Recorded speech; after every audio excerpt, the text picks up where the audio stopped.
Bruce Lee kick, you don't shut your eyes. Because when you shut your eyes, you cannot see Bruce Lee kick. Know how fast? Watch closely, and you still miss it. 0.05 seconds. That's how fast Bruce Lee was. He stands in front of a target, barely moving, barely signaling intent. Then the target snaps back, and only after that does the punch seem to register. That strange delay between action and awareness is what made people stop and stare. Over time, his insanely quick hand speed became a legend of sorts. Some said his hands moved so fast that cameras of the era simply couldn't keep up. Others tried to put numbers to the experience, claiming speeds near 118 miles per hour, or a strike from 3 feet away that landed in merely 0.05 seconds. But why did so many people believe they were seeing something unprecedented? Let's find out. Why Bruce Lee was too fast for even the cameras.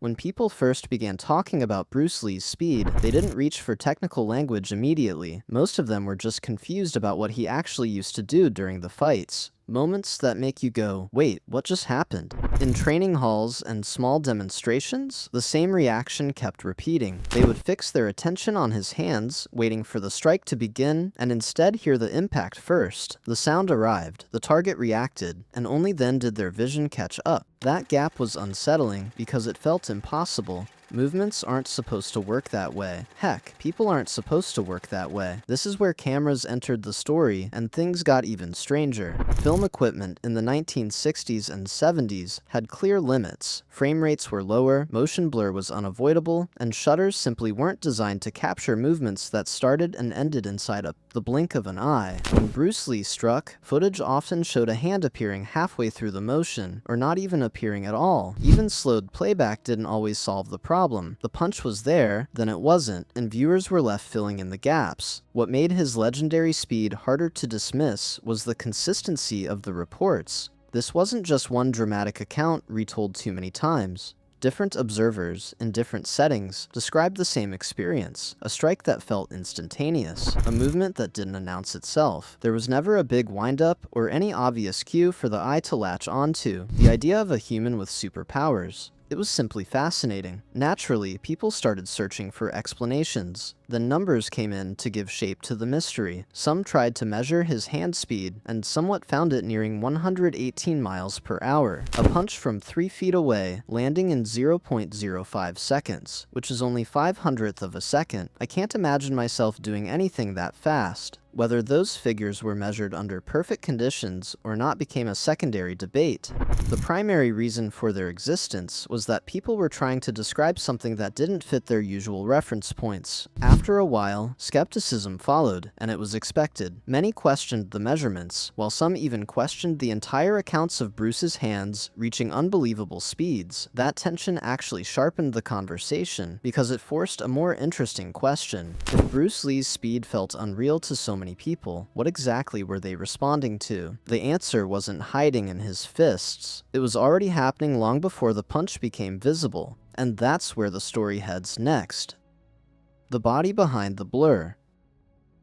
One thing becomes clear pretty quickly when you look past the surface of Bruce Lee's speed. It was not all about flailing arms or twitchy reflexes. Anyone focusing only on his hands was missing most of the picture. That's because his speed began much lower, literally at the ground. Watch how he stood, and you start to see it. His feet weren't passive, they were active, engaged, creating a stable connection with the floor. That connection fed upward into his hips, which rotated with sharp timing rather than brute force. The core followed, braced just enough to transfer energy without locking up. Then came the shoulder, releasing at precisely the right moment, and finally the arm and forearm snapping through at the very end. Nothing was rushed or out of order, and according to experts, that sequence mattered more than raw strength ever could. This is where Bruce Lee's ideas about speed stop sounding philosophical and start sounding practical. He believed the body should move as a single unit, not as isolated parts trying to act quickly on their own. When movements stack correctly, speed doesn't need to be forced. It shows up naturally. When they don't, no amount of effort can save them. That approach also explains why his punches look so compact. There was no wasted travel or dramatic arcs for the eye to track. Short paths mean less time in motion, and less time in motion means less time for an opponent or a camera to react. The strike doesn't dominate the frame, it passes through it. This way of moving also hints at why the famous 1-inch punch became such a powerful symbol of his skill, not because of spectacle, but because it condensed everything he understood about timing, structure, and coordination into a space so small it seemed impossible. Minimal distance, immediate transfer, maximum effect. Of course, this level of precision didn't come from theory alone. Bruce Lee constructed it deliberately through systems designed to make fast, coordinated movement automatic. And once you see how he trained, the legend starts to feel a lot more human, and a lot more intentional and real. Training for the unseen, how Bruce Lee built his hand speed. Once the conversation moves past raw talent, Bruce Lee's speed starts to look less mysterious and far more deliberate. Instead of training to look fast, he actually trained in such a way that speed would show up without effort, even when attention drifted or fatigue set in. And that mindset shaped everything he practiced. Take shadowboxing, for example. For Lee, it was less about throwing imaginary punches into empty space, and more about standing in front of mirrors and watching for inefficiencies. Tiny hesitations, extra shoulder movement, a fraction of a second wasted before the strike even began. Over time, those inefficiencies were stripped away, leaving motion in the muscles that felt almost casual, but arrived far sooner than expected. Focus mitt work added another layer. This wasn't just about accuracy or combinations. It trained perception. Partners moved the targets unpredictably, forcing Lee to respond rather than plan. The goal was simple: see and act as one continuous process. No pause, no internal debate.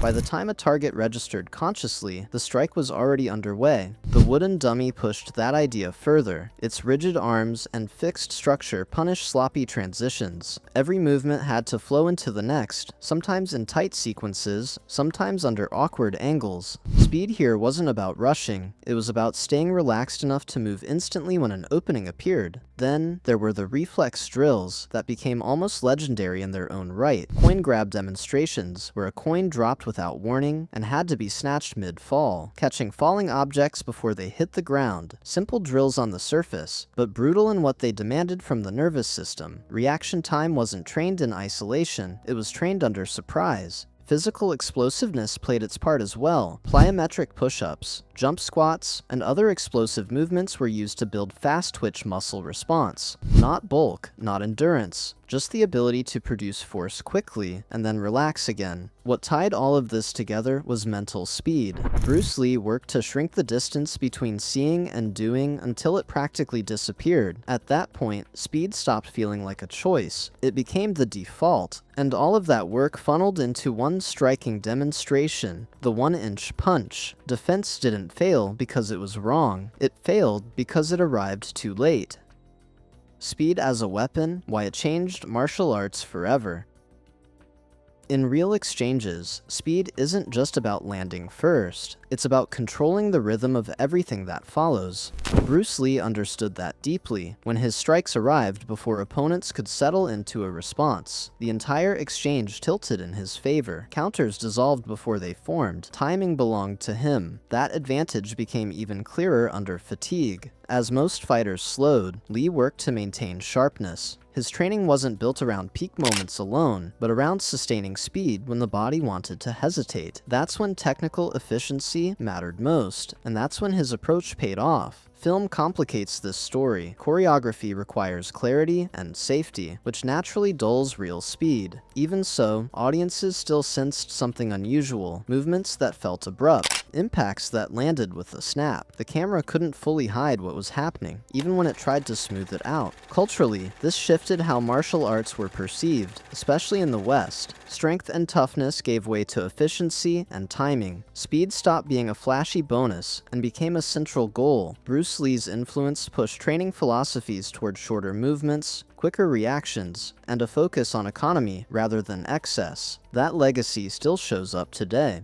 Jeet Kune Do principles echo through modern striking. MMA fighters train reaction time and initiation speed as seriously as power. The idea that the fastest movement is the one that barely exists has quietly become standard thinking. There's also an important myth worth dismantling here. Speed doesn't mean constant motion. It doesn't mean bouncing or rushing. It means arriving first at the moment that matters, then being ready again immediately after. Bruce Lee's hand speed became legendary because it was trained, structured, and intentional, not magic or luck, but a system he built through intense hard work and focus. So, if speed can be built this deliberately, how much of what we call Bruce Lee's legend is still available to anyone willing to train the same way? Tell us what you think in the comments, and see you in the next video.